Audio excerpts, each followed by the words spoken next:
scrolling it forward, I'm sure you've seen the speculations about Aaron Rodgers going to the Oh yeah, Jets. yeah. So with that scenario, how much compensation do you think the Jets would need to give up to get Aaron Rodgers? Oh, you know they're gonna have to give up the house, and it's funny because when it first came about, you wanna know the first thing that popped in my head? It was, wow, you had it where Brett Favre was the quarterback put back in this, Aaron Rodgers would be behind, and it took Brett Favre leaving for Aaron Rodgers to get an opportunity. Brett Favre ended up with the Jets, and here we go, kind of like round the mulberry bush. You got Aaron Rodgers maybe going to the Jets himself, and I wanted to put this tweet up of who will wear the green and white better. Will it be Brett Favre or will it be Aaron Rodgers? If you really had to give up a lot to get Aaron Rodgers just because of what he brings to the table. I know it's been a little rough the past since they won that first Super Bowl of being able to get over that playoff hump. But I think right now, New York Jets gangrene. They're looking for something to kind of balance out their defense because the New York Jets defense is playing crazy and they just need that offensive push. I mean, they got the running backs, they got a good wide receiver core, and just having that guy at the helm can help push him. Who better if there's nobody else out there that can get right in it right away, that you don't have to teach them the system and get this thing rolling so they can leave off where they left off the last season. For sure. I think with that scenario, him going to the Jets, yeah, I think the contract that he's under now is like really holding that trade back from happening. Like, it's a lot of money to absorb. $50 million a year. Yeah, that's not easy to absorb. Going into a draft, you have to give a lot of stuff up on top of covering for that money that's going to be left over. And I know if I was Green Bay, I would want that money back in some way as well. And, that is a huge thing because you also still have to build because we have to say it, and Father Time always wins. Aaron is on the back end of his career, so do you want to take that much of a hit right now? And I know a lot of coaches on all levels are on that I gotta win now status, but you also want to build this team so it can last beyond Aaron Rodgers. So that's I'm glad I'm not in the board meeting with that decision right now. Having to decide, should we take the chance, roll the dice, and just go ahead and do it, or should we go a different route and build up other parts of our team? I think with that Jets team, I think they should roll the dice with Zach Wilson again. He's young, he's got skills, but I think with the injuries on that offensive line, it's really holding him back. To be honest. Yeah, and he just got to get out the clouds. I mean, I know it's tough. Bill's offense is really missing a running back. To be honest with you, and there's several on the market right now. Ezekiel Elliott's one of them, and I think he would flourish there. So how effective would Ezekiel Elliott be in that Buffalo Bills offense? I think he'd be very effective. I think he'd be effective in any offense. But, when I say we need a couple running backs, like this league is wild. There's tons of athletes, and you can't just have one. So, we got a rookie in James Cook. I believe Singletary might have left. He left, yeah. Yeah, and so you always got to have a dynamic duo. Even you guys picked up you guys picked up Sony Michel, I believe. Yeah, and he's pretty good. I like him from college. I watched him since he was at Georgia, and that's pretty good right there for James Cook to see a guy from Georgia, being able to play there. And then, we'll pick up another guy. I'm pretty sure we'll pick up another guy. How these seasons go. Long season, you need a healthy roster. I think that's what hurt us last year. Having a roster with some injuries and cornerbacks. We need more cornerbacks. We need depth there. I think those are two things that we should address. Definitely. I'm not saying that they're going to go out and pick up Ezekiel Elliott, but once you see them in the playoffs, the inability to run the football is really their downfall. It's obvious, right? Because teams are going to double team Stephon Diggs and Gabe Davis. They kind of fall off during the postseason. It's kind of depressing, man. Yeah, man. They have the talent there. The talent is definitely there. but it's a game of chess.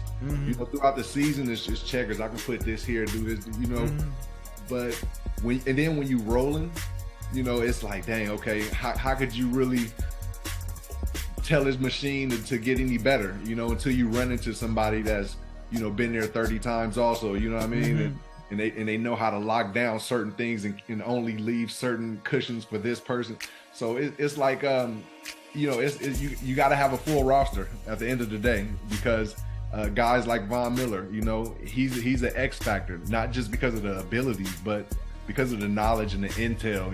He can understand situations. There's situations that you can't see on TV that you can only feel in moments or being on that field, And with him being injured, I think that hit us a lot too. And then, it's just, it comes the down to most valuable piece the Patriots picked up this offseason. Like, you're talking about the zero chance. They're giving them zero chance to win that AFC East. So, like, all the rest of them, the Bills, the Dolphins, the Jets, they're all saying they're better. But Bill Belichick has something in store. That's what I believe. Yeah, I agree. And you know what? Full disclosure, I've got to admit this. Like, at the end of the offseason, after the draft, I will go back and I'll take a read on every team and see what they did and who they drafted and what they did and kind of evaluate it, so then I can go into my off season with an idea of kind of what I think is going to happen in the league, and at least I have an understanding of what's happening personnel-wise. So I haven't done that yet, to be honest. So I'm just like casually looking at it to see who's drafting, who's moving things around, this and that. I know some guys will switch teams. I haven't tracked it as much as I will after the draft. After the draft, you call me after the draft, we'll do it again. I'll have it locked. But right now, I've just been focused on to be honest, on the Panthers being here and the number one pick. I've got so many questions about that and the draft and all that. Like, it's been all consuming just watching the Panthers. I apologize. Hey, I'll give you a few off the cuff. Well, they picked up Juju Smith-Schuster from Kansas City. They picked up Mike Gesicki from the Dolphins. Okay. They picked up, I think his name's Mike Robinson, the running back from Jacksonville. From Jacksonville, yeah, he was a player. Yeah. That's a good pickup. Well, they got better, clearly. At all those positions, they've improved. So they'll be a better team. If anybody can integrate new talent into their ball club, it's Bill Belichick. I mean, like, the guys will be up to speed, and Juju's going to help them immediately. I mean, they really didn't have to be honest, a real stud number one. Juju can be that guy. You know what I mean? Has he been throughout his career? No. But is he capable of being that guy? Absolutely. And I think Belichick is probably a really good fit for him, to help him with his personality type. And he's like me, kind of ADD and bounces around. And you need a coach that kind of brings the same intensity and the same focus on a day-to-day basis. Like, hey, Rod, focus on this. Hey, Rod, focus on this. Hey, Rod, go. I mean, you need. Bill Parcells was so good for me because he was that way with me. He's like, Rod, focus on this.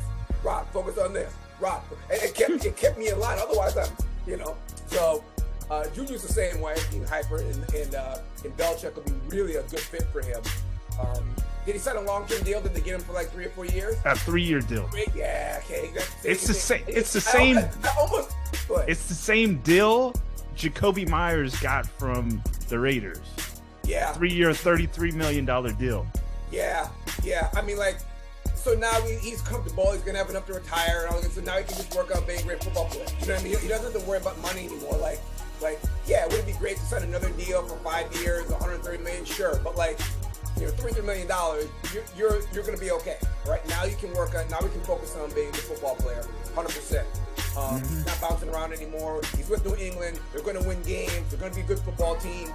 So he can focus on being a great football player and trying to recruit some other players. You know what I mean? Try to talk to some other guys to see if we can't get some other players in there. That's Matthew Judon. Matthew Judon's been doing that since he got in the door with New England. Forever. You know what I mean? Forever. I'm excited, man. It's gonna going to be a great year, and you know, I'm excited to see what happens. I mean, England should be better. I'm hoping the Panthers are better. My Packers are struggling a little bit, but you know, I love the game. It's awesome. I can't wait for it. The offseason always